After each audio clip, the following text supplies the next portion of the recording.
Estas lemonas, estas tratantes de blancas, dueñas de varios tugurios, en donde obligaban a decenas de mujeres a prostituirse. En la Ciudad de México, el semanario se preparaba para trabajar de forma especial este caso. El resultado, docenas de números, en donde la nota principal era de las Poquianchis. Alarma publica en la portada del 25 de enero de 1964 la información, producto ya del trabajo de Sánchez Hermosillo. El titular destacaba, cito, muerte a las Poquianchis, desplegado con una cabeza muy pesada, y como complemento que podría ser en términos actuales como el balazo. El anuncio de lo que se encontrará en esta edición, cito, a manera de estampas del Averno presentamos a las pavorosas Poquianchis y dos fotos de su campo de concentración. También en la portada había llamados o sumarios, entre ellos se lee: urge la implantación de muerte, que se investiga a los políticos coludidos en este caso, ley de responsabilidades para los alcaldes que prohíban la prostitución, que las quemen con leña verde, es el grito popular, y en León la vida no vale nada. Así se inauguraba el caso, informativamente hablando, de las Poquianchis en Alarma. Ese número 32 aún anuncia su tiraje de 140,000 ejemplares, circulación garantizada, dice, literal. Pero tras el seguimiento semana a semana del caso y la publicación y reconstrucción de los hechos, las historias de las jóvenes secuestradas, la narrativa de Sánchez Hermosillo, las fotografías de las fosas clandestinas y de sótanos que sirven de mortaja, imágenes descarnadas de fetos, incrementa su tirada en una semana, por ejemplo, a 215,000 ejemplares y de ahí a los 300,000. Tendencia a la alza que se mantendría varias semanas, lo que permitió que más gente conociera este semanario y siguiera la historia de las macabras hermanas, quienes en la década de los 40 iniciaron su historia delictiva abriendo una cantina a la que pronto incorporaron a mujeres para ofrecer servicios sexuales. A través de sus ediciones semanales, el México de mediados de la década de los 60 vio desfilar los testimonios de jovencitas, quienes en muchas ocasiones no rebasaban los 14 o 15 años. La forma en que fueron engañadas, secuestradas, vejadas y obligadas a prostituirse. Eran abordadas a la salida de la escuela, en los parques, en lugares públicos, por al menos 3 de las incondicionales de las Poquianchis, quienes con mentiras las convencían para llevárselas, incluso engañaban a sus propias madres, al asegurarles que trabajarían en casas para labores domésticas. Sin embargo, una vez que se subían a la camioneta conducida por Francisco Camarena García, la suerte de la chiquilla se transformaba. En los testimonios reconstruidos por Sánchez Hermosillo, las mujeres relatan las condiciones infrahumanas en las que vivían en el burdel, del cual no podían salir bajo ninguna circunstancia, de las golpizas si alguna desobedecía, de su raquítica alimentación, de los abortos que las hermanas les practicaban, de sus compañeras muertas, ya sea de enfermedad o por los golpes. Las niñas que recién llegaban a Lupanar eran vendidas a los clientes, según llegaron a firmar, entre los 600 y los 1,000 pesos. Los horrorosos, entre comillas, crímenes de las Poquianchis sembraron, y lo pongo entre comillas porque este fue uno de los adjetivos mayormente usado no solo en Alarma, sino en los periódicos que llegaron a publicar en su momento el hecho. Simbraron de tal manera la sociedad de hace 60 años que era inevitable hablar de ellos, no hablar de ellos, incluso novelar y llevar a la pantalla grande. El cineasta Felipe Casals en 1976 recreó esta historia con la película Las Poquianchis y la actuación de Diana Bracho, que seguramente muchos la han visto, María Rojo, Salvador Sánchez, Pilar Pellicer y Tina Romero, entre otras. Él llegó a asegurar que tuvo acceso a los expedientes del proceso de las hermanas González Valenzuela y que mucha de la información publicada, él decía, fue exagerada por los medios de comunicación. No obstante, ofreció su versión novelada tras conocer de forma detallada el actuar sanguinario sin escrúpulos de estas hermanas, y bueno, ofreció su versión ficcional a través de una novela en el año de 1977. Si sus letras negras, si sus letras negras con fondo amarillo distinguían su cabezal, distinguían su cabezal, su peculiar, es decir, el nombre de la revista, su peculiar y único estilo de redactar los titulares acompañó su fama, de tal manera que el conjunto de elementos gráficos, de redacción e imágenes se convirtieron en un sello indisoluble de esta publicación. Cambiar el orden de los artículos, colocarlos después del verbo para ahorrar espacio, hacer atractivo el hecho noticioso y destacar la cabeza, se quedaron como una parte característica, pero además inconfundible de Alarma. La banda Botellita de Jerez, con Alarma la de Todos, en 1984, ofreció una versión de explotación y trata de blancas a través de Lola, una joven probada, quizás muchos lo han escuchado porque más tarde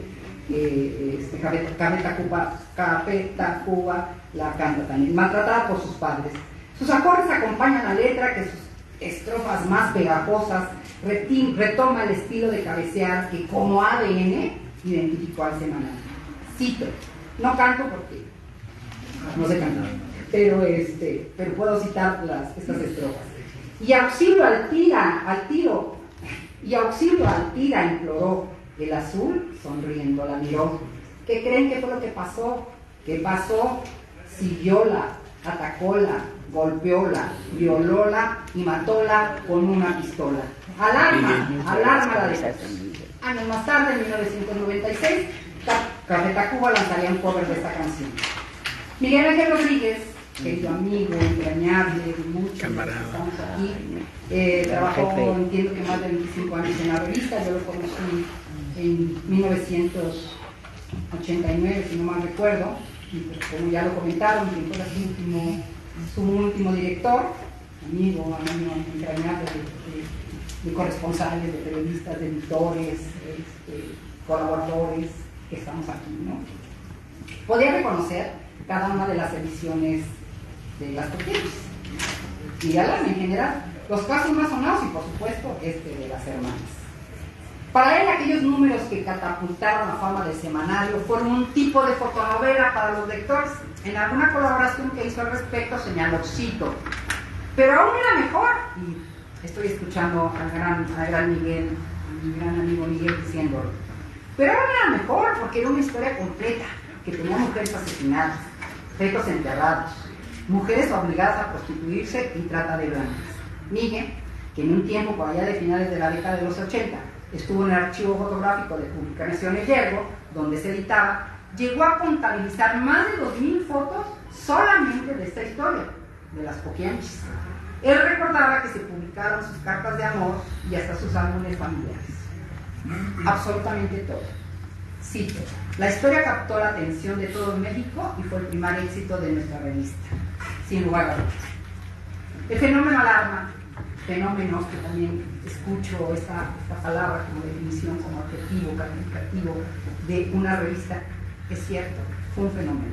Ya les platicaré más adelante por qué creo que difícilmente va a haber en la historia del periodismo en México una situación parecida al éxito de Alarma. Bueno, el fenómeno Alarma, sus característicos titulares y contenido han sido objeto de estudio de innumerables investigaciones, desde licenciatura hasta maestría y doctorado. Sus páginas, fotografías han sido estudiadas desde diferentes ángulos, desde lo social, para que vean el fenómeno, lo antropológico, lo periodístico y hasta lo estilístico. Por ejemplo, de hecho, una ojeada al repertorio de la UNAM, localizamos tesis como esta: ¿en serio murió el payaso? Ironía y nota roja en México. Análisis polifónico de la revista Alarma. Otro. Los géneros periodísticos en el semanario Alarma. Otro. La revista Alarma. Análisis formal de su diseño y su repercusión en la cultura visual. Lo que da cuenta todo esto del interés de los especialistas de diversas disciplinas por desentrañar este fenómeno, los porqués del éxito de este semanario, las razones para ser comprada por cientos de miles, de ser leída hasta por quienes no la adquirían, esto es, quienes con disimulo echaban una fiadita ahí en los titulares y a la fotografía principal en los puestos de periódico. El escritor Carlos Monsiváis, en Los Mil y un Velorios, reflexionaba acerca de la nota roja y de Alarma, en un intento de explicar por qué resultaba tan atractiva para la gente. Dice, y cito, alarmadas y complacidas las multitudes se detienen ante un escaparate. Ahí, a su alcance, la dotación de sangre, traiciones, iniquidades, perversiones. En la retahíla de adjetivos límite, escabroso, monstruoso, tétrico, vomitivo, abracadabrante. ¿Qué palabra? Abracadabrante. y ya respetado esa cabeza de acabarrante, pavoroso y atroz. La reseña convulsa triunfa sobre el genuino horror moral. ¿Quién murió con el gesto más horrendo? ¿Quién sufrió peor? ¿La masa acuchillada o la prostituta estrangulada? Más adelante dice, en la década de 1960 la revista Alarma adquiere con rapidez un público e incluso se procura una estética al darle rienda suelta al amarillismo, al moralismo que no se tome en serio, a los linchamientos de la homofobia, violóla, matóla, enterróla y los estremecimientos verbales que ilustran las fotos. El proceder y crímenes de las poquianchis en particular y en lo general el semanario Alarma tuvieron un público lector que siguió el caso y que de manera cotidiana consumía la revista. Y en la búsqueda de información sensacionalista, amarillista, subyace el morbo, asociada a la nota roja, a la publicación de crímenes y hechos delincuenciales.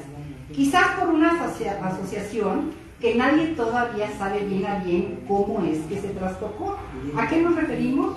El adjetivo morboso y el sustantivo morbo son dos conceptos que antes se asociaban o se usaban para definir a una persona que estaba enferma. Cuando empieza todo, la nota roja y las publicaciones especializadas de la nota roja son tan consumidas como el caso que uno nos ocupa, empiezan a vincular que la lees por morbo o todo lo que publican ahí es pura morbosidad, ¿no? Todo la leemos por morbo.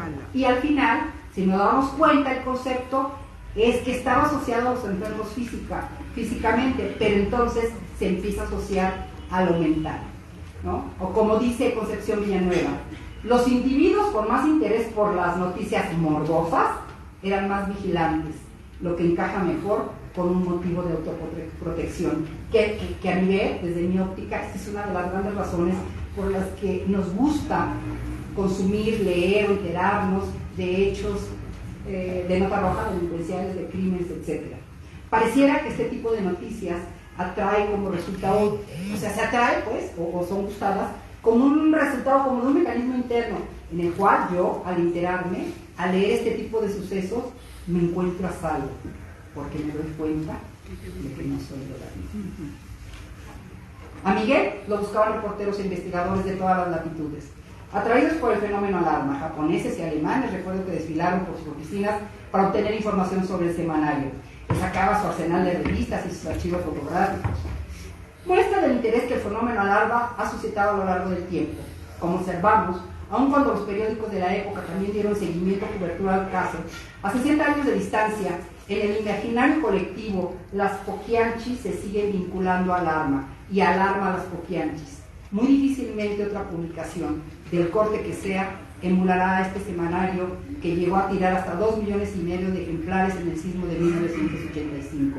Alarma y las poquianchis, una publicación y un caso de una serie de asesinatos, son ambos casos paradigmáticos de la nota roja, que con el tiempo y también en los cambios de la sociedad se ha ido transformando. Muchas gracias.